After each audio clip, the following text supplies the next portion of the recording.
Bonjour, vous êtes sur adnews.info et c'est parti pour votre revue de presse.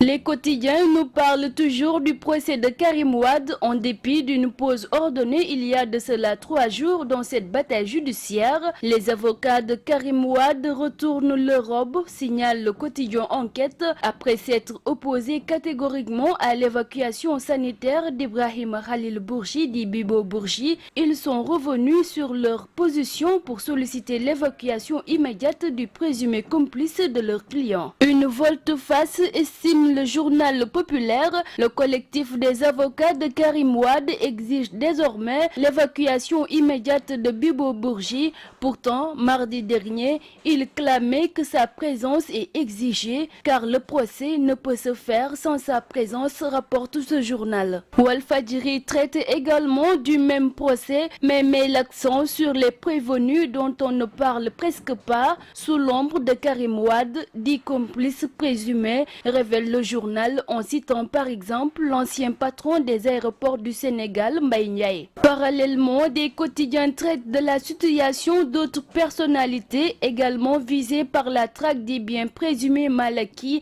dont Lamine Faye, un ancien garde du corps de l'ancien président de la République, Maître Abdoulaye Wade. Le quotidien rend compte de son audition suite à une enquête ordonnée par le procureur spécial près la Cour de répression de l'enrichissement illicite pour faire la lumière sur son patrimoine. L'Observateur rapporte que le chef de l'État Macky Sall recase ses sinistrés des locales du 29 juin dernier en allusion à 4 sortants du précédent gouvernement, dont 3 ont été nommés ministres conseillers personnels du président de la République. Il s'agit des ministres Mor Ngom, Benoît Sambou, Aziz Mbaye, sans compter Anta Sarr qui remplace Mansour Faye à la délégation générale de la solidarité nationale. Direct Info, quant à lui, s'intéresse au destin politique de Khalifa Sall, reconduit à la mairie de Dakar suite aux dernières élections locales. Revigoré par son triomphe remarquable à Dakar, Khalifa Sall ne veut pas être simplement le khalife de Dakar,